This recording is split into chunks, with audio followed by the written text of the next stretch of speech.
ঢং, তারপরে টি শার্টের স্টাইল, জুতা টুতা পরে, হাতে নিছে একটা মোবাইল। হ্যাঁ, বিকাম এ স্মার্ট ম্যান। মা ফোন করছে, বাপ কই আসিস, বাড়িতে একটু চলে আয়। কখন আসতে হবে না আসতে হবে আমার জানা আছে না? উল্টাপাল্টা কথা বলবে না, যখন আসতে হবে তখন। আজকে 31st নাইট, আজকে আমাদের অনেক বড় প্রোগ্রাম আছে। এরপর আতশবাজি মাতশবাজি ফুটায়া, লাল পানি নীল পানি খাইয়া, এলাকার মানুষকে ঢিক ঢিক ঢিক ঢিক শুনায়া, শয়তানে রূপান্তর হয়ে তারপরে বাড়িতে আসবো। আছে না? আছে, আমি জানি তো আছে। প্রিয় ভাইয়েরা, আমি মাঝে মাঝে অবাক হই, মানুষজন রাস্তাঘাটে যেখানে দেখা হয় সেখানে সাইফুল্লাহ ভাই আপনাদের ওয়াজ শুনি, আপনাকে ভালোবাসি, আজারি ভাইকে ভালোবাসি, অমুকরে ভালোবাসি, প্লিজ একটা সেলফি তুলি, এত মহাব্বত। আমি তো অবাক হই, 31st নাইটে মনে হয় না এইগুলো ওয়াজ একটাও এদের অন্তরের মধ্যে ঢোকে না। পুরা দেশটা বিশৃঙ্খলা, উলুল্লপনা, অসভ্যতা, এইগুলার কত পার্সেন্ট কমছে, ঠিক কিনা? প্রিয় ভাইয়েরা, এই গ্রামের মধ্যেই যাই খবর দেখেন, আপনি 11টায় মাহফিলে বসে আছেন আর অনেকে এখন পর্যন্ত 11:59 বাজার অপেক্ষায় আছে, আছে কিনা? প্রিয় ভাইয়েরা, তবে টেনশন করবেন না। কুল হাল ইয়াস্তাবিল্লাযীনা ইয়ালামুন ওয়াল্লাযীনা ইয়ালামুন, জেনে রাখবেন আপনি সংখ্যায় কম হন আর যাই হন, আল্লাহ আমাদেরকে সজ্ঞান পার্টিতে রাখছে, ঠিক কিনা? এই পার্টির নাম কি? সজ্ঞান পার্টি। ওদের কাছে যাই থাক, যদি আল্লাহ না থাকে, রসুল না থাকে, ইমান না থাকে, ইসলাম না থাকে, ওর কিচ্ছু নাই, ঠিক কিনা? প্রিয় মুসলমান, তাহলে 1 নম্বর কথা মনে রাখবেন, জালেম হওয়া যাবে না, আল্লাহ রাব্বুল আমিনের সীমা অতিক্রম করা যাবে না। মুরব্বী শেষ বয়সে জুলুম করে বসে, কাঁধের মধ্যে কোদাল নিয়ে মাঠের দিকে সকালবেলা রওনা হয়েছে। লোকজন বলছে, চাচা এত সকালে আপনি কই যান? কই বাবারে, রোদ উঠলে আর আগের মতো কাজ করতে পারি না, আমার জমির আলটা এখনো কাটা হয় নাই, আমি জমির আলটা একটু কাটতে যাচ্ছি। মুরব্বীর উদ্দেশ্য অনেক সময় ভিন্ন, উনার সাথে যার জমি লাগানো, ওই পারের জমিওয়ালা এখনো আল কাটে পারে নাই, উনি নিজের জমির আল কাটার নাম করে উনার জমিটা আধা বিঘায় একটু ঠেলতে যায়, আছে না? আমার আল্লাহ রাব্বুল আমিন এই জন্য বলছেন, দুনিয়ার মানুষ ভালো করে মনে রাখো, ওয়ালা তাহসাবান্নাল্লাহ, আল্লাহর ব্যাপারে এই ধারণা যেন করে না যে আল্লাহ বোধহয় যারা জুলুম করে তাদের খবর রাখেন না। রব্বুল আমিন মাঝে মাঝে ছাড় দিয়ে রাখেন, কিন্তু রব্বুল আলামিন কাউরে ছেড়ে দেন না, ঠিক না?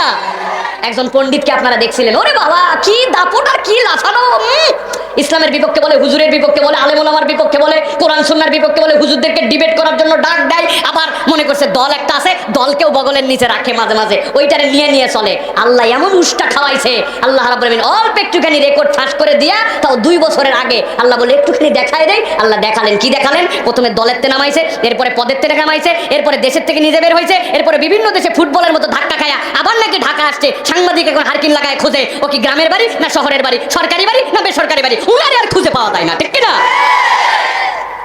আমার আল্লাহ বলছেন, আল্লাহ জালেমদের ব্যাপারে গাফেল নয়, মাঝে মাঝে একটু দেখায় আল্লাহ, বেশি লাফায়ও না, বেশি লাফালে রব্বুল আলামিনের কাছে ধরা খাওয়া লাগবে, ঠিক কিনা?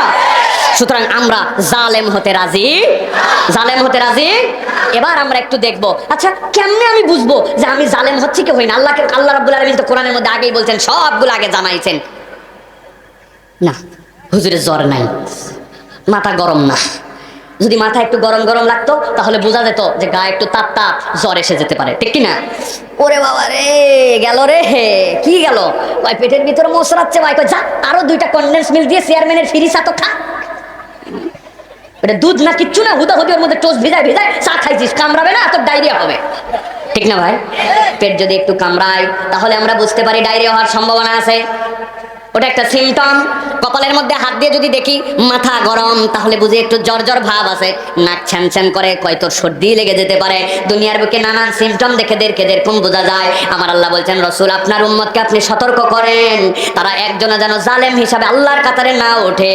দুনিয়ার বুকে আমি 2টা সিমটম তাদেরকে বলে দিলাম, জানায় রাখেন। এই 2 গ্রুপের মধ্যে যদি এরা ঢুকে যায় তাহলে কিন্তু জালেমের কাতারে তাদের নাম চলে আসতে পারে। আল্লাহ আয়াতে কারিমা নাযিল করলেন সূরা দাহাব 27 নম্বর আয়াত আল্লাহ নবীর প্রতি আসলো। আল্লাহ নবী জানালেন, ইন্না হাউলাই ইউহিব্বুনাল আজিলা ওয়া ইয়াযারুনা ওয়ারাআহুম ইয়াওমান সাকিলা। আমার আল্লাহ রাব্বুল আমিন বলছেন, হে রাসূল আপনি জানান, ওই মানুষগুলোর পরিচয়গুলো আপনি বলে দেন। ইন্না হাউলাই ইউহিব্বুনাল আজিলা ওয়া ইয়াযারুনা ওয়ারাআহুম ইয়াওমান সাকিলা। আর আল্লাহ বলছেন, ওই মানুষগুলোর 2টা মৌলিক সমস্যা থাকবে দুনিয়ার বুকে। 1 নম্বরে ওই মানুষগুলা যারা জালেম হয়ে যেতে পারে, ইন্না হাউলা ইউহিব্বুনাল আজিলা, তারা দুনিয়াদার হয়ে যাবে। তাদের মূল মাকসুদ হবে দুনিয়া, দুনিয়া দুনিয়া দুনিয়া দুনিয়া ছাড়া তাদের কাছে আর কোনো চাহিদা থাকবে না। আল্লাহর বিধান মেনে হোক, অন্যায্যভাবে হোক, ন্যায্যভাবে হোক, হালাল হোক হারাম হোক, কিচ্ছু চাই না। আমি চেয়ার চাই, আমি পাওয়ার চাই, আমি ক্ষমতা চাই। আমার যেই মঞ্জিলে মাকসুদ নির্ধারণ করছে দুনিয়া, ওইটাকে অ্যাচিভমেন্ট করতে চাই। কোনো মানুষ যখন প্রকৃত কেবলমাত্র দুনিয়াদার হয়ে যাবে, ওই মানুষ তখন জালেম হওয়ার সম্ভাবনায় পড়ে যাবে। ঠিক কি না? আপনি মিলাই দেখেন, হিসাব করে দেখেন, যেই মানুষ কেবল দুনিয়ারে টার্গেট বানাইছে, আমার লাগবে চেয়ার, ভোটে হোক বেভোটে হোক, চাক জনগণ না চাক জনগণ, আমার চেয়ার লাগবে। যদি এখন জোর করে চেয়ার নিতে চায়, তখন অন্যায় করা লাগে কিনা? লাগে কিনা?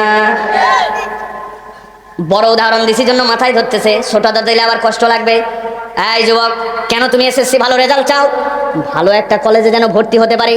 ভালো কলেজে ভর্তি হলে কি হবে? ভালো রেজাল্ট করব, ভালো রেজাল্ট করলে সরকারি বিশ্ববিদ্যালয়ে চান্স পাওয়ার সম্ভাবনা বেড়ে যাবে।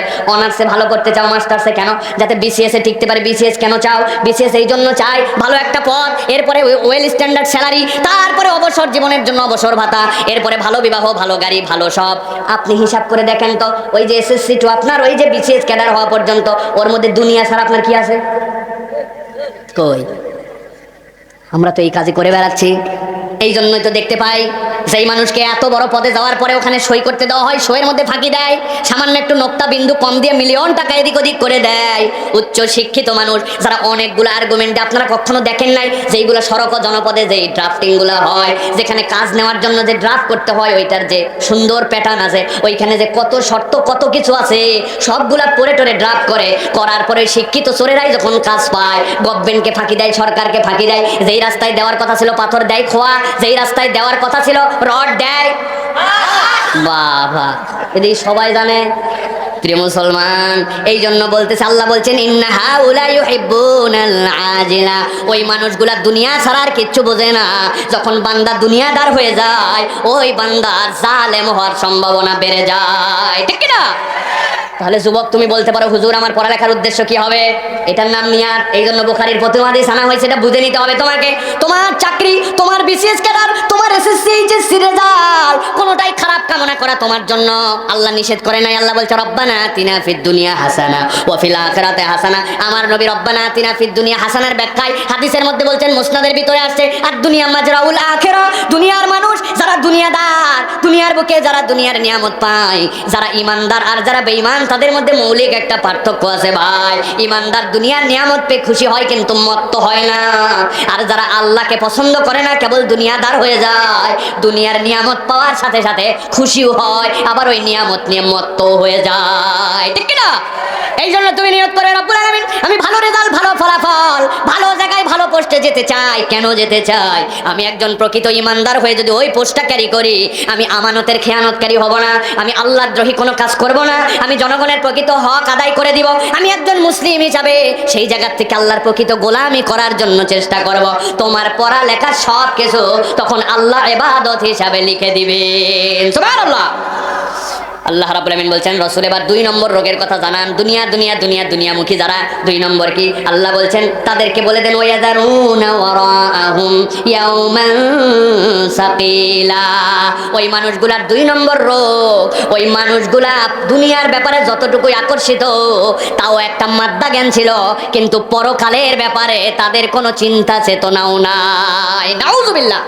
হিসাব করে দেখেন, এখন আপনার আমার আচার আচরণ, আপনার আমার চলাফেরা, আপনার আমার দুনিয়াবি যে সকল কাজ কারবার, এইগুলা দেখে আমাদের নিজেদেরকেই মনে হয় পরকাল টরকাল বলে আর মনে হয় কিচ্ছু নাই। কারণ বান্দা যে ড্যাম কেয়ার, বান্দা যে উদাসীন, বান্দার যে চলাফেরা, পরকাল মুখিতা থাকলে বান্দা এতটুকু বেপরোয়া হতে পারে না। ঠিক কিনা? বলেন তো ভাই, আপনাদের কাছে একদম নির্বিষ বিবেক দিয়ে জিজ্ঞাসা করি, আমরা যে এই যে 31st নাইট যেটা করি, এইটার মধ্যে আমরা আসমানের মধ্যে ফানুস উড়াই, বলেন তো ভাই, এই ফানুস উড়াইয়া আমাদের কোনো লাভ হয়?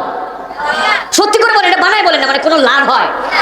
আপনি যে পটকা আতশবাজি ফুটান, এটাতে পরিবেশ দূষণ বলেন, এলাকার মানুষের কষ্ট বলেন, এই টাকার অপচয় বলেন, এটা জানে না এরকম কোনো লোক আছে ভাই? কিন্তু তারপরেও একটা শ্রেণী করে কিনা? কি বলে করে? আরে রাখো তো, এত হুজুর হুজুর বিড়ি করো না, এত হুজুর হুজুর করো না। ইসলাম খালি এ করা যাবে না, সে করা যাবে, আনন্দ করে না করা যাবে, তোরা না কর, আমরা করতেছি। বলে কিনা? আল্লাহ তাদের কথাই বলছেন, আমি বললে তো আপনি গালের মধ্যে থাপ্পড় দিবেন আমার, হুজুর আপনি বড় বড় লেকচার দিচ্ছেন। আল্লাহ বলছেন তাদের কথা বলেন, ওয়ায়াদারুনা ওয়ারাআহুম ইয়াওমান সাকিলা। সাকিল মানে হচ্ছে একটা ভারী দিবস, যেই দিবসে রব্বুল আলামিনের সামনে দাঁড়ায় তোমার হিসাব দেওয়া লাগবে। ওই বান্দাদের অন্তরের মধ্যে চেতনা নাই, শয়তান তারে গাফেল বানায়া অজ্ঞান পাটিতে পার করছে, ঠিক কিনা? তাহলে এই দুই বিষয়ে আমাদেরকে সতর্ক হতে হবে। একটা বিষয় কি, কেবল নিরেট দুনিয়াদার আমরা হব না, আর সব কিছুতে পরকালকে সামনে রেখে আমরা চলার চেষ্টা করব। রাজি আছেন তো ইনশাআল্লাহ? এবার চলেন 2 নম্বরে, কিয়ামতের ময়দানে